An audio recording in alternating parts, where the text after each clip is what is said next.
작은 나비의 날개짓 하나가 대기를 돌면서 그 반대편 쪽의 대륙에 큰 태풍을 일으키는 원인이 된다는 내용입니다. 이것을 나비 효과라고 합니다. 실제 과학적인 가설입니다. 이 작은 일 하나가 간과했다가 나중에 큰 문제들을 일으킨다는 그런 내용입니다. 나비 효과. 지난주에 우리는 왜 병이 들었습니까? 라는 제목으로 함께 은혜를 나눴습니다. 그리고 그 원인이 죄 때문이라고 말씀드렸습니다. 오늘은 계속해서 이어지는 내용으로 그렇다면 어떤 죄 때문입니까? 라는 제목으로 좀 더 몇 가지 은혜를 함께 나누고자 합니다. 인간이 병이 들고 죽게 된 이유는 지난주에 말씀드렸듯이 죄 때문입니다. 그런데 이 병은 예수 그리스도를 통해서 우리는 회복할 수 있습니다. 죄로 인해 하나님과 단절된 인간들이 하나님의 자녀됨을 회복하고 하나님께 다시 나아갈 수 있는 방법은 죄가 있으면 하나님께 나아갈 수가 없기 때문에 오직 예수 그리스도를 통하지 않고는 나아갈 방법이 없습니다. 그래서 죄 문제가 먼저 해결돼야 합니다. 죄를 용서받아야 하나님과 대화가 되는 겁니다. 오늘 이 자리에 우리가 하나님께 예배할 수 있는 것도 다 예수 그리스도를 통해서 우리는 가능한 것입니다. 예수 그리스도의 공로가 아니면 우리는 하나님께 나올 수도 예배할 수도 없었습니다. 그리스도를 통해서 우리가 하나님을 만날 수 있고 하나님의 임재를 경험할 수 있게 되었습니다. 그런데 반대로 죄가 있으면 죄 때문에 우리는 하나님과 교제하기 힘듭니다. 교제할 수 없습니다. 그래서 예수 그리스도께서 우리를 대신하여 십자가에서 죄값을 치르셨음을 믿지 못할 때 우리의 믿지 않는 죄로 인해서 우리가 하나님을 만나고 경험하는 길이 막히는 것입니다. 그래서 요한복음 14장 6절에는 예수께서 이르시되 내가 곧 길이요 진리요 생명이니 나로 말미암지 않고는 아버지께로 올 자가 없느니라 라고 말씀하셨습니다. 예수님만이 하나님께로 나아가는 길이요 진리요 생명입니다. 우리는 말씀을 통해서 그래서 이 하나님을 만나고 이해할 수 있습니다. 생명 되신 예수님을 통해서 우리의 죽은 영이 깨어날 때 우리의 삶이 하나님이 원하셨던 행복한 삶, 건강한 삶을 회복하여 누릴 수 있게 되는 것입니다. 혹시 여러분의 삶 가운데 오랫동안 떠나지 않고 여러분을 아프게 하고 힘들게 괴롭히는 질병이나 근심이나 고난이 있으십니까? 여기에는 두 가지 원인이 있습니다. 하나는 하나님을 위해서 살면서 겪는 질병과 고난이요, 또 하나는 하나님을 위해서 살지 않기 때문에 하나님이 원하시는 방향과 반대 방향에서 살기 때문에 내 고집 때문에 겪는 질병과 고난입니다. 하나님을 위해서 살면서 겪는 질병이나 고난은 걱정할 필요가 없습니다. 왜냐하면 고난 가운데서도 우리는 기뻐할 수 있고 행복할 수 있기 때문입니다. 도리어 주님은 성도들이 겪는 이러한 고난을 어떻게 말씀하셨습니까? 기뻐하고 즐거워하라고 말씀하셨습니다. 마태복음 5장 11절 12절에는 나로 말미암아 너희를 욕하고 박해하고 거짓으로 너희를 거슬려 모든 악한 말을 할 때에는 너희에게 복이 있나니 기뻐하고 즐거워하라. 하늘에서 너희의 상이 큼이라. 너희 전에 있던 선지자들도 이같이 박해하였느니라 라고 말씀하셨습니다. 하지만 두 번째, 우리가 하나님을 위해 살지 않기 때문에 겪는 질병과 고난은 먼저 그 원인을 알아야 합니다. 자신이 어떤 죄 때문에 겪게 된 병인지 자신을 돌아보고 속히 회개하고 그 죄에서 돌이켜야 합니다. 그렇지 않으면 그것을 간과하고 놔뒀다가 나중에 큰 고난을 겪을 수 있기 때문입니다. 때문에 이러한 병을 고치기 위해서는 우리는 먼저 병의 원인과 나의 삶의 실패의 원인, 고난의 원인을 알아야 합니다. 이를 위해 우리는 성경 속에 몇 사람을 기억할 필요가 있습니다. 지난주에 말씀을 통해 우리는 한 사람 아담의 범죄로 인해서 우리 인류에게 죽음과 질병이 임하게 되었음을 알았습니다. 병의 근원이 바로 죄였던 것입니다. 로마서 5장 12절에 그러므로 한 사람으로 말미암아 죄가 세상에 들어오고 죄로 말미암아 사망이 들어왔다고 기록하고 있습니다. 모든 사람이 이로 인해서 죄와 사망에 이르게 된 것입니다. 아담 한 사람의 불순종으로 인해서 모든 사람이 죽게 되었습니다. 그렇지만 하나님께서는 이 사람들을 다시 회복시키기 위해서 아브라함을 부르시고 이스라엘 민족을 택하셔서 다시금 회복의 기회, 구원의 기회, 하나님의 백성, 하나님의 자녀의 삶을 회복하고 누릴 수 있는 기회를 주셨습니다. 그런데 어떻게 되었습니까? 이스라엘 민족도 결국 하나님을 불순종하고 떠났습니다. 오늘은 이스라엘 백성 중에 한 사람 아간에 관해 함께 생각하며 은혜를 나누고자 합니다. 어떤 성경에 사람들에게 아주 큰 영향을 미쳤던 사람 셋이 있는데 아담, 아간, 아합 이렇게 다 아자로 시작돼요. 외우기 쉽죠? 아합 왕은 지도자 한 사람이 하나님을 떠남으로 인해서 그 이스라엘 백성이 얼마나 큰 고난을 당하게 됐는가, 그 대표적인 사람이고요. 아간은 이 한 사람 아간이 죄를 범함으로 인해서 그 가족이 다 죽고 그 이스라엘 백성들이 36명이나 죽임을 당합니다. 아담의 한 사람의 범죄로 인해서 온 인류가 죽게 되었습니다. 이 한 사람, 그 한 사람의 영향을 크게 미치게 된 겁니다. 한 사람으로 인해서.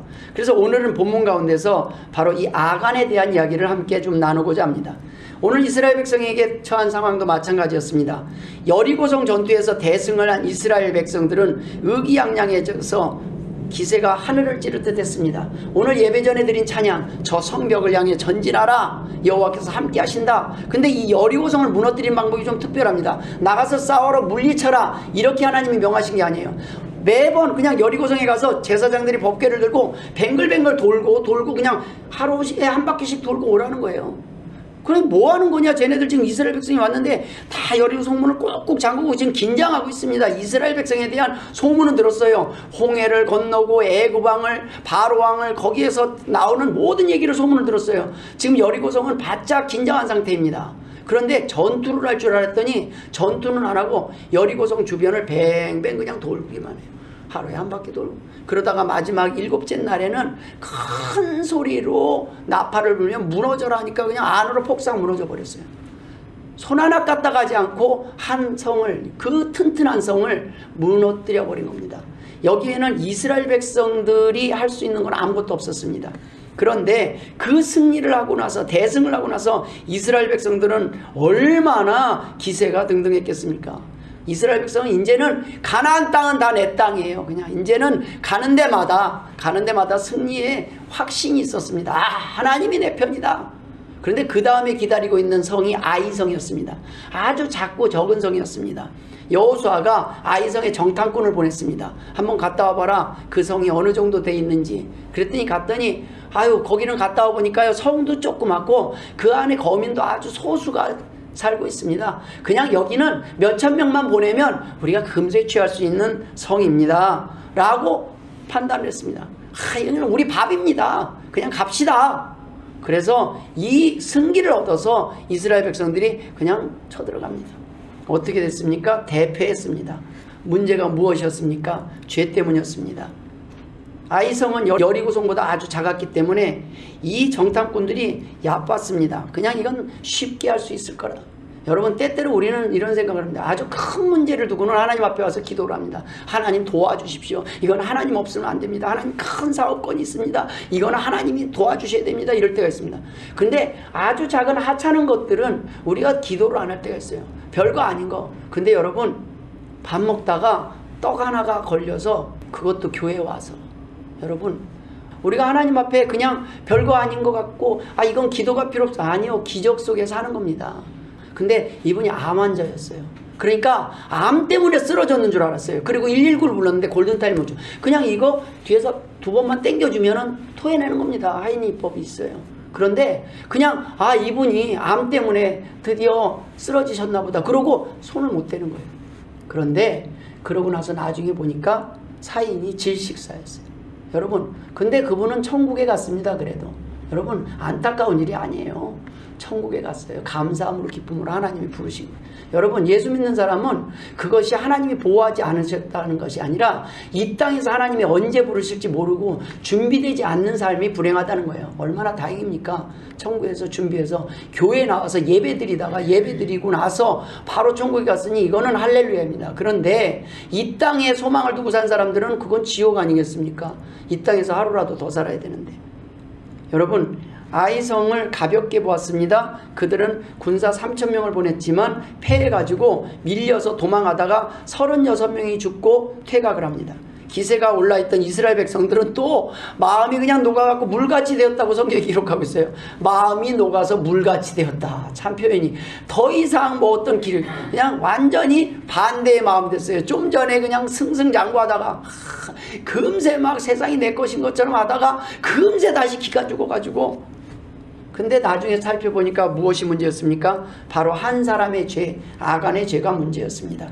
하나님께서 왜 돕지 않으셨습니까? 하나님께서 왜 이스라엘 백성과 함께 하지 않으시고 진노하시고 등을 돌리신 그 이유가 무엇이었습니까? 단 하나의 문제, 바로 아간이라는 사람의 죄였습니다. 이스라엘 군대가 작은 아이성에서 패하고 난 뒤에 여호수아가 하나님 앞에 나와서 옷을 찢고 이스라엘 장로들과 함께 여호와 그 앞에 나와서 땅에 엎드려 머리에 티끌을 무릅쓰고 해가 질 때까지 기도했습니다. 하나님, 도대체 무엇 때문입니까? 도대체 왜 우리가 패해야 됩니까? 이게 패한 것이 문제가 아니라 그러면 사람들이 만군의 주 여호와 하나님을 뭐라고 조롱하겠습니까? 그때 하나님께서 여호수아에게 그들의 패배의 원인에 대해서 이렇게 말씀하셨습니다. 이스라엘에 아직 정리하지 않은 죄가 남아있기 때문입니다. 내가 너희에게 명한 나의 언약을 너희가 어겼다. 그들이 바친 물건을 취하고 도적질하고 자기 가운데 두었다. 너희가 진멸할 것을 취했기 때문에 너희가 그것과 함께 스스로 진멸하게 된 것이다. 여기서 바친 물건이란 불태워져서 세상에 없어질 물건을 말합니다. 하나님이 여리고성을 무너뜨리고 나서 여리고성의 전리품들은 취하게 하셨어요. 그런데 이 아이성에 대해서 그 다음에 하나님이 명령을 주신 게 있습니다. 다음 전투에서 승리했을 때는 하나도 가져오지 말고 다 불태우고 다 없애라고 했습니다. 얼마나 아깝습니까? 성은 원래 전리품은 우리 건데 그 전리품 하나도 남기지 말고 다. 무슨 얘기냐면 모든 것을 승리에 전투에 함께 하시는 분이 하나님이고 모든 것을 주실 수 있고 언제든지 거두실 수 있는 분이 하나님이심을 믿느냐라는 것입니다. 너희가 나를 믿느냐라는 겁니다. 이걸 확인하시기 위해서 그 명령을 주셨어요. 너희가 모든 것을 올인할 수 있느냐, 모든 것을 하나님 앞에 다 맡길 수 있느냐, 그래도 하나님이 너희들을 지키고 너희들에게 또 주실 줄 믿느냐라는 것입니다. 그래서 하나님은 하나님 되심을 확인하기 위해 했는데 이스라엘 백성들이 다 들었는데 딱 한 사람이 딴주머니를 찼어요. 아주 좋은 옷 하나, 너무 좋아 보이는 옷 한 벌과 그 다음에 금과 은 그것을 챙겨서 자기 장막에 땅을 파고 숨겼어요. 여러분, 하나님의 명령에 하나님의 방식으로 하나님께서 바치라고 한 그것을 어겼던 것입니다. 그래서 이것은 바로 심판에 대한 계시 사건입니다. 하나님 앞에 바친 물건은 반드시 하나님 앞에 드려져야 되고 하나님을 위해서 쓰여져야 된다는 말씀입니다. 하나님의 심판은 반드시 이렇게 온다는 말씀입니다. 하나님은 모든 것들, 이 땅에서 이제 썩어 없어질 것들은 다 불태우실 날이 올 것입니다. 왜냐하면 더 좋은 새로운 것들로 채우실 것이기 때문입니다. 하나님께서는 이스라엘 백성들이 자신의 삶을 온전히 하나님 앞에 드리고 순종하는 믿음으로 살아가게 하시려고 모든 것을 다 바치라고 명령하셨던 것입니다. 이러한 원리는 성경의 여러 곳에서 적용됩니다. 아브라함에게 독자 아들 이삭을 바치라고 명하신 이유가 그렇습니다. 아브라함에게 이삭은 무엇입니까? 차라리 내 목숨을 가져갈지언정 자식의 목숨을 달라는 거예요. 내 목숨보다 더 귀한 독생자 아들입니다. 하나밖에 없는 독자 이삭을, 그것도 100세에 낳은 늦둥이에요. 그 아들을 바치라는 거예요. 그것도 제물로. 자신의 삶의 전부였습니다. 그 시험을 통해서 아브라함이 마지막에 그것까지도 하나님 앞에 바치려고 했습니다. 왜요? 살리실 줄 믿든지 아니면 그마저도 하나님 데려가시면 하나님의 이유가 저 천국으로 인도하실 줄 믿기 때문에 그것도 순종하려고 할 때 하나님이 다급해서 부르셨어요. 그만해라. 그만. 아브라함아 3번을 영겁해 불러요. 너무 급해서. 이 녀석 이거 진짜네. 여러분, 때로는 하나님이 우리의 믿음을 물으실 때가 있습니다. 내가 가진 모든 것이 내가 준 것임을 믿느냐라는 것입니다. 그러나 이스라엘 백성들은 전적으로 여호와 하나님의 능력으로 여리고성에서 승리하고 나서도 자신들의 힘으로 승리한 줄 착각에 빠집니다. 결국 아간의 죄는 드러납니다. 아침에 하나님과 기도가 끝나고 하나님의 응답을 받은 여호수아가 이스라엘 12지파를 차례대로 나오게 합니다. 그리고 거기서 제비를 뽑습니다. 유다 지파가 뽑혔고 거기서 또 뽑았더니 세라 가문이 뽑혔고 세라 가문에서 또 제비를 뽑습니다. 삽디가 뽑혔고 그 안에 삽디의 손자요 갈미의 아들인 아간이 뽑혔습니다. 하나님께서 친히 찾아내신 것입니다. 하나님 앞에서는 아무것도 숨길 수 있는 것이 없습니다. 어떠한 죄도 숨길 수 없다는 것입니다. 여호수아가 아간에게 진실을 밝히라고 말하자 그 상황이 되니 어떻게 밝히지 않을 수가 있겠습니까? 여러분, 아간은 자신의 죄를 자백했습니다. 아간은 여리고 전투에서 얻은 전리품 가운데서 신할에서 만든 좋은 외투 한 벌과 은 200세겔과 50세겔의 금덩이 하나를 보고 탐이 나서 그것을 취해서 자기 장막 밑에 숨겨두었다고 자백을 했습니다. 사람을 보내서 확인해 보았습니다. 아간이 말한 그대로였습니다. 아간은 왜 이런 죄를 범했습니까? 이 정도 죄는 괜찮겠지, 이 정도는 티가 나지 않겠지, 다 태웠는데 아유 그래도 요 정도는 가져와서 챙겨도 뭐라고 하지 않겠지. 자기도 전투에 참여했으니 나도 이 정도 보상을 받고 이 정도 행복을 누리고 살 자격이 있다고도 생각했을 것입니다. 아니면 어쩌면 모든 것을 다 하나님 앞에 너무 아까웠을 겁니다. 이걸 태우다니. 여러분, 제사를 드리는 것도 뭡니까? 멀쩡한 양 고기도 아니고 완전히 태워버리는 게 제사입니다. 아깝지 않습니까? 그거 더 좋은 일 했으면 될 텐데. 여러분, 하나님은 더 좋은 것을 주실 수 있는 분이냐는 걸 믿느냐는 겁니다. 네가 이거 아까운 게 아니라 네가 이것을 나에게 드려봐라. 그럼 내가 이보다 더 귀한 걸 줄 수 있는 분인지 너는 믿느냐라는 거예요. 아간의 죄는 곧 드러났습니다. 아간의 죄로 인한 결과가 무엇이었습니까? 아간의 죄는 행복은커녕 큰 불행의 원인이 되었고 오히려 모두에게 큰 손실과 슬픔과 비극을 몰고 왔습니다. 아간의 죄로 인해 이스라엘 군사 36명이 죽고 이스라엘은 전쟁에서 패배하였을 뿐만 아니라 모든 이스라엘 백성들의 마음이 물처럼 녹아내렸습니다 라고 성경은 기록하고 있습니다. 아간 한 사람의 범죄로 인해 이스라엘 공동체 전체가 위태롭게 된 것입니다. 결국 아간의 죄는 다 드러났고 아간이 취했던 모든 외투와 은과 금덩이는 빼앗겼고 그 사람뿐만 아니라 그의 아들들과 딸들과 그의 소와 나귀와 양과 장막과 그에 속한 모든 사람들까지 아골골짜기에서 진멸되었습니다. 아간은 자신의 범죄 때문에 죽임을 당한 것이 아닙니다. 우리는 여기서 죄 때문이라고 생각할 수 있습니다. 여러분, 아간이 이렇게 다 진멸하게 된 것은 죄 때문이 아닙니다. 여러분, 죄 없는 사람 있습니까? 죄 때문에 하나님은 우리를 멸망하려고 했으면 지금 다 심판하셨을 겁니다. 죄는 하나님이 감당하시고 용서하실 마음이 있어요. 그런데 아간은 멸망한 것은 범죄를 회개하고 돌이킬 시간이 있었음에도 불구하고 그는 회개할 기회를 놓쳤습니다. 아간이 자신의 죄를 신속하게 회개하였더라면, 그날 아침이 되기 전에 아간이 먼저 회개하였더라면 그는 용서받을 수 있었습니다. 아이성 전투가 시작되기 전에 그가 회개하였더라면 36명의 소중한 생명이 죽지 않을 수 있었습니다. 물론 아간이 처음부터 그 모든 것들을 손을 대지 않았으면 좋겠지만, 우리가 처음부터 죄 안 짓고 처음부터 넘어지지 않으면 좋은데 어느 날 우리가 넘어질 때가 있습니다. 그러나 회개하지 않은 죄가 용서받을 수 없다는 겁니다. 우리가 천국에 가지 못하는 죄는 딱 하나입니다. 회개하지 않은 죄. 내가 하나님, 내가 잘못한 사람입니다. 내 죄를 용서해 주옵소서. 하나님의 그리스도의 보혈의 공로를 의지하지 않은 죄, 그 죄 때문에 지옥 가는 겁니다. 회개할 기회와 시간이 있었습니다. 죄가 문제가 아니라 자신의 죄를 간과하고 돌이키지 않고 회개하지 않은 죄가 문제입니다. 회개하지 않은 죄의 결과는 언제나 우리의 삶에 있어서 결국 깊은 후회를 남기게 됩니다. 왜냐하면 살아계신 하나님께서 알고 계시기 때문입니다. 아간은 결국 자신이 숨긴 외투를 한 번도 입어보지도 못했고 그 은과 금을 한 번도 써보지도 못하고 죽었습니다.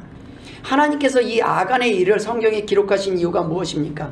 아간과 같은 죄를 범한 사람은 아간뿐이 아닐 겁니다. 이 기록은 아나니아와 삽비라 사건과 같은 맥락에서 기록되어 있습니다. 하나님 앞에 아나니아와 삽비라는 재산의 반을 바치고도 죽임을 당했습니다. 하나님은 돈을 원하시는 분이 아닙니다. 그런데 하나님을 속일 수 있다라고 생각하는 그것을 하나님은 죄로 보셨어요. 그래서 하나님 앞에 그냥 하나님, 제가 재산의 반을 바칩니다. 얼마나 큰 겁니까? 제가 집을 팔았습니다. 그리고 재산의 반을 바칩니다. 그럼 하나님 뭐라고 안 해요? 그런데 집을 팔았어요. 그리고 반은 숨겨놓고, 너무 아까운 거예요. 반은 숨겨놓고 반만 가지고 와서 제 전 재산을 드리는 척 말을 했어요. 많은 사람들 앞에서. 그 자리에서 죽임을 당했습니다. 여러분, 하나님은 돈 때문에 심판하지 않고 넘어진 것 때문에 심판하지 않고 죄 때문에 심판하지 않습니다. 회개하지 않고 하나님을 기만하고 속일 수 있다고 살아가는 거, 그것을 하나님은 큰 죄로 보시는 것입니다. 여러분, 하나님 앞에 감출 수 있는 사건이 있다고 생각하십니까? 감출 수 있다는 죄가 있다고 생각하십니까? 그러면 하나님 아닙니다. 저는 그런 하나님 믿지 않습니다. 하나님이라면 다 아시는 분이 하나님이시지 않겠습니까?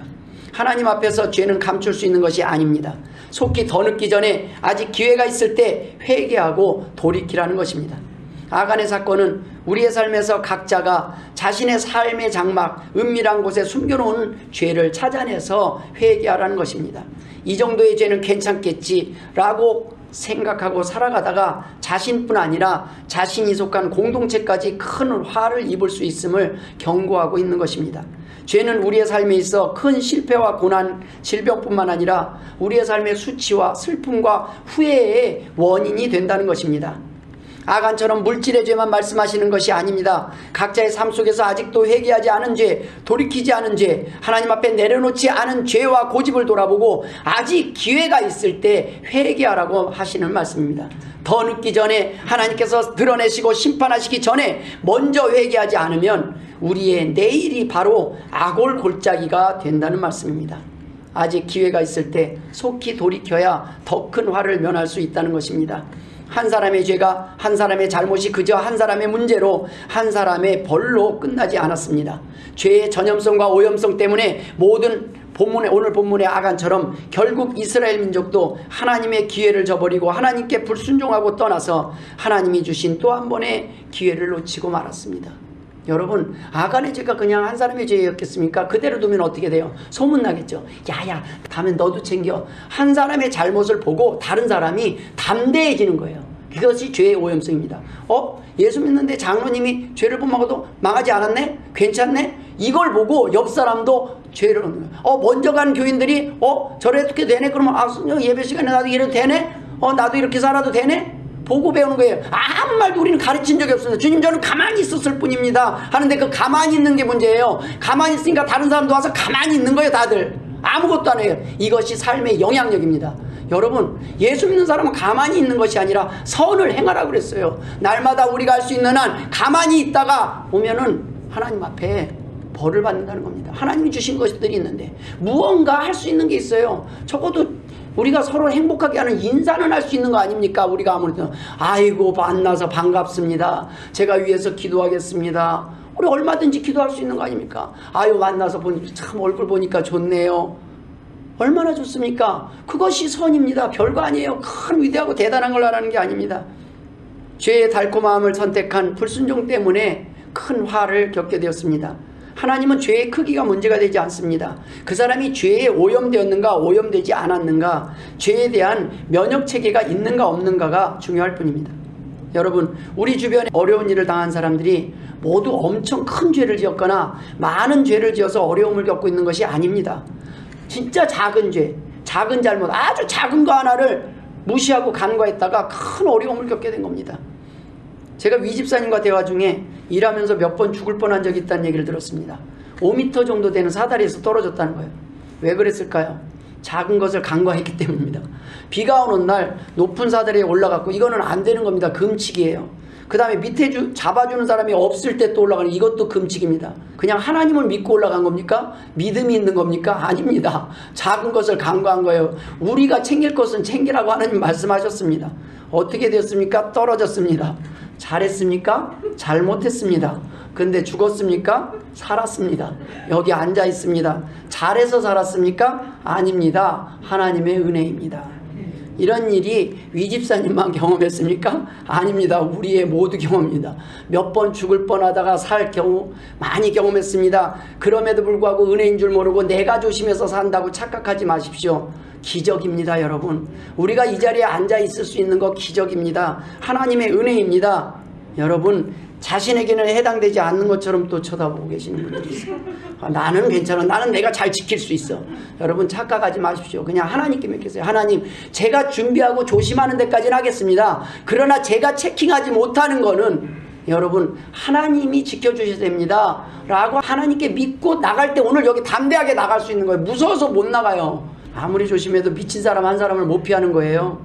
여러분, 하나님이 지켜주셔야 됩니다. 그렇게 하나님이 불러가신다 할지라도 천국이 준비되어 있으니까 또 나갈 수 있는 거예요. 지옥 갈까봐 무서운데 또 어떻게 나가요? 그러다가도 예수 믿는 사람도 다치던데, 죽는데, 걸리던데 예, 그래요. 그래도 우리는 죽으니까 천국이 준비됐으니까 또 나갈 수 있는 거예요. 근데 천국도 안 믿어져. 죽을까봐는 겁나. 이거 뭐 내가 할 수 있는 건 한계가 있어. 그 마음의 두려움이, 스트레스가 우리의 몸을, 건강을 해치는 겁니다. 여러분, 큰 위험뿐만 아니라, 크게 잘못한 일뿐만 아니라 작은 잘못, 작은 실수로도 우리는 어이없이 수없이 여러 번 죽을 수 있었다는 것입니다. 살아있는 것은 우리가 착하게 살아서 살아있는 것이 아닙니다. 하나님의 은혜입니다. 열심히 살아서 지금 이 자리에 와 있는 거 아닙니다. 여러분들보다 제가 깨끗해서 여기 서 있는 거 아닙니다. 여러분, 하나님의 은혜입니다. 죽은 사람들은 모두 큰 잘못을 저질러서 벌 받아서 먼저 죽은 것이 아닙니다. 천국 간 사람들은 벌이 아닙니다. 여러분, 더 좋은 천국에 가 있는데 왜 벌입니까? 여러분, 작은 것을 가볍게 여기며 평안할 때 하나님께서 좋게 말로 경고할 때 크게 듣지 않아서 구원받을 기회, 회복할 기회를 놓친 사람들이 많이 있습니다. 참으로 안타까운 일이 아닙니까? 하나님은 그래서 우리를 오늘 여기에 남기신 것입니다. 사람들을 살리는 사명을 감당하라고 남기신 것입니다. 다른 사람들을 행복하게 하는 사명을 주신 것입니다. 남보다 잘못이 없어서 남들보다 착하게 살아서 이 땅에 남기신 것이 아닙니다. 하나님의 일을 위해서, 또 우리의 영혼 구원을 위해서 하나님의 은혜로 오늘 여기 남아있을 수 있는 것입니다. 아직 이 땅에 있을 필요가 있기 때문에 우리를 남기셨다는 것입니다. 사명을 온전히 다 감당한 사람들, 아니면 더 이상 살아남아 있어도 끝까지 사명을 감당하지 않을 사람, 더 이상 이 땅에 남아있을 필요가 없는 사람들을 하나님은 먼저 부르실 뿐입니다. 여러분, 아주 적은 양의 코로나 바이러스가 사람을 죽음으로 이르게 하는 것처럼 죄의 문제는 크고 작고 많고 적은 문제가 아니라 죄라는 것 그 자체가 아주 무서운 파괴력과 전염성을 가지고 있기 때문에 하나님께서는 친히 이 땅에 오셔서 우리의 죄 문제를 아예 대신 십자가를 지시고 해결해 주시면서 우리가 죄에서 자유로워질 수 있는 길을 열어놓으신 것입니다. 때문에 우리가 죄 문제에서 자유로워지는 방법은 간단합니다. 죄를 안 짓는 것이 아니라 죄를 지었을 때 속히 회개하고 용서받는 길뿐입니다. 하나님, 잘못했습니다. 여러분, 그런데 우리는 예수 믿음으로 해서 우리의 지은 죄뿐만 아니라 지을 죄까지 용서받았다고 하지 않았습니까? 그럼 회개할 필요는 없네요. 그것 때문이 아닙니다. 맞습니다. 우리 천국 가는데 문제가 없어요. 그런데 왜 회개하라고 하셨냐는 말씀입니다. 이 땅에서 삶도 행복하게 살으라는 거예요. 이 땅에서 회개하지 않기 때문에 이 땅의 삶이 꼬이고 구질구질 힘들게 살아간다는 거예요.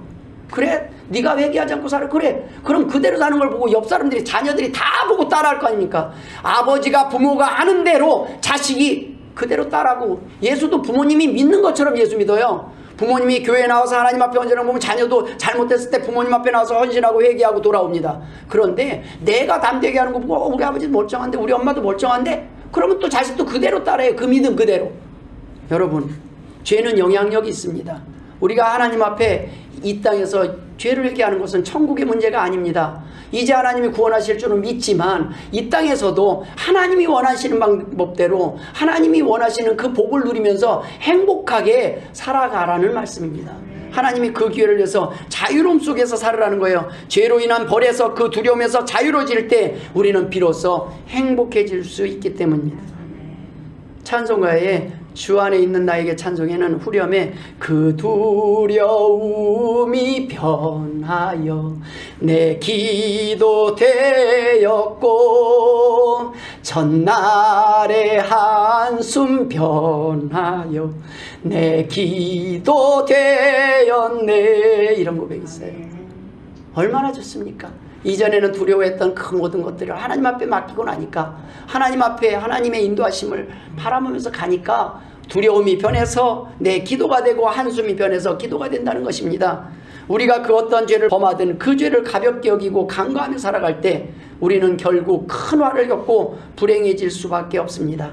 우리가 여전히 어떤 죄를 반복하고 있는 그 이유가 바로 여전히 천국과 영생을 믿지 않고 살아계신 하나님을 믿지 않고 소망 없는 이 땅에 헛된 소망을 두고 살아가기 때문입니다. 우리는 큰 죄를 지어서 큰 벌을 받는 것이 아닙니다. 우리가 벌을 받는 이유는 이 땅에 살면서 선이 아닌 악을 선택했기 때문도 아니고, 작은 죄가 아니라 다른 사람보다 큰 죄를 지었기 때문도 아닙니다. 크든 작든 죄를 가볍게 여기고 회개하지 않고 살다가 큰 고난과 질병을 겪게 되는 것입니다. 생각해 보십시오. 어떤 사람은 더 큰 위험 상황에서도 하나님이 지켜주실 때가 있지 않습니까? 그냥 당연한 잘못인데도 어떨 때는 지켜주셔요. 근데 어떤 사람은 진짜 아주 작은 거, 그냥 이 코로나 한 번 걸렸다가 어떤 사람은 그냥 하고 살아나는데, 어떤 사람은 이 작은 거에 한 번 가서 그냥 나는 안 죽겠지 했다가 그냥 다시는 못 나오는 사람이 있지 않습니까? 여러분, 크든 작든 죄를 가볍게 여기고 회개하지 않고 살다가 큰 고난과 질병을 겪게 될까봐 하나님께서 회개하라고 하시는 것입니다. 작은 죄를, 작은 바이러스를 가볍게 여기며 살다가 결국에는 우리는 큰 화를 당할 수 있습니다. 사람 마음에 아주 작은 부정적인 생각들이 한번 자리를 잡으면 그 생각이 한없이 꼬리에 꼬리를 물고 늘어져서 결국 우리를 불행한 사람으로 만들어버립니다. 마찬가지입니다. 한 사람의 잘못이 수많은 사람들에게 영향을 미칠 수 있듯이 평생에 단 한 번의 실수와 단 한 가지의 잘못이 아주 큰 화를 불러올 수 있다는 것입니다. 사소한 말 한마디가 죽음을 부르기도 하는 것입니다. 그냥 한마디 탁 했는데, 지나가면서 한마디 탁, 지나가는 사람한테 한마디 했는데 확 그 사람이 그냥 푹 찔러서 죽이는 거예요. 그냥 조용히 지나가세요. 조용히. 그 사람이 괜히 내가 사소한 거 하나로 화를 부를 필요가 없는 것입니다. 작은 실수, 단 한 번의 분노가 인생을 돌이킬 수 없는 파멸로 이끌 수가 있는 것입니다. 바로 우리 삶 속에서 나비 효과가 나타난다는 것입니다. 여러분, 아담의 한 사람의 범죄가 한 사람의 범죄로 사망으로 끝나지 않았습니다. 이스라엘 백성들이 그랬습니다. 오늘 본문에서 언급한 이 아간은 꼭 기억해야 합니다. 우리가 큰 죄 때문에 큰 병에 걸린 것이 아니라 작은 죄를 간과했기 때문에 큰 병을 겪게 된 것입니다. 한 사람 아담의 죄 때문에 모든 사람이 죽게 되었고, 한 사람 아간의 죄 때문에 많은 사람들이 죽게 되었습니다. 우리는 착해서 건강한 것이 아닙니다. 착해서 병에 걸리지 않은 것이 아닙니다. 왜냐하면 착해도 병에 걸릴 수 있기 때문입니다. 큰 죄를 지어서 망한 것도 아닙니다. 작은 죄를 지어도 작은 죄를 가볍게 여기고 간과하다가 큰 낭패를 볼 수 있기 때문입니다. 조기에 수습하고 치료할 타이밍, 그 기회를 놓칠 때 문제가 되는 것입니다. 작은 불씨를 소홀히 여겼기 때문에 큰 불이 일어나는 것입니다. 많은 죄를 지어서 망한 것이 아닙니다. 적은 죄 때문에, 작은 실수 때문에, 아간과 같은 한 사람 때문에 가정이, 교회가, 공동체가, 국가가 큰 어려움을 겪기도 합니다. 여러분, 어떤 사람이 교만한 사람입니까? 저는 큰 죄를 지은 사람들은 도리어 죄책감이라는 걸 가져요. 내가 진짜 잘못을 했는데 빨리 회개를 해야 되는데 내가 이대로 사는 거, 정상적으로 살아가는 게 신기하네. 하나님 뭔가 때릴 것 같다 하는 이런 생각을 하면서 살아요. 좀 큰 죄를 졌을 때는. 그래서 여차하면 그냥 자기가 놀라가지고 잘못했습니다 할 때가 있어요, 스스로. 근데 문제는 작은 죄를 지은 사람입니다. 난 죄가 없다는 사람, 난 저 사람보다 낫다는 생각이, 내가 너보다는 나라는 생각을 갖고 있는 사람들은 회개가 없어요. 왜요? 저 큰 죄 지는 사람도 회개를 안 하는데 나 정도야. 저 사람이 천국 간데 나 정도야. 어떤 사람이 성경이 말하는 교만한 사람입니까? 나 정도면 선하게 살아왔다고, 괜찮게 살아왔다고, 열심히 살아왔다고, 다른 사람들보다 큰 죄 안 짓고 살아왔다고 생각하는 사람들, 이분들 전도하기 참 힘듭니다. 전도하면 야 내가 너보다 나은 것 같아. 너가 천국 가면 난 당연히 갈 것 같아. 이 사람은 공로로 천국 간다고 생각하는 거예요. 내가 죄는 조금 있어도 그래도 나 정도면 그래도 천국 갈 거라고 생각하고 사는 사람들입니다. 나만큼 깨끗하게 살아온 사람이 많지 않다고 생각하는 사람들이 하나님 앞에 나와서 회개하며 용서를 구하는 것이 얼마나 어렵겠습니까? 이런 사람들을 성경은 바리새인이라고 했어요. 교만한, 너희들이 겉으로는 되게 깨끗한 척 포장하고 있는데 그 속은 무덤이라고 그랬어요. 회칠한 무덤이라고 그랬어요. 겉은 아름답게 포장했는데 그 안은 썩어가는 시체만 있는 것입니다. 여러분, 하나님 앞에 나와서 회개하는 거 은혜입니다. 작은 죄라고 생각하니 회개하지 않고 작은 병이라고 생각하니 가볍게 여기다가 큰 고난을 겪게 되는 것입니다. 아간은 하나님을 위한 삶보다 자신의 행복을 우선하는 삶을 살았기 때문에 자신의 행복은커녕 다른 사람들까지 죽게 만들었습니다. 하나님께서는 우리가 행복한 삶을 누리며 살기를 원하십니다. 그러나 한 가지 조건이 있습니다. 하나님 안에서, 하나님의 말씀을 통해서 하나님의 말씀에 순종함으로 행복하기를 원하십니다. 그러나 우리는 내가 원하는 삶과 기쁨을 내려놓기 싫어요. 내가 하나님이 원하시는 곳, 하나님이 원하시는 삶은 불편하고 불행하다고 생각합니다.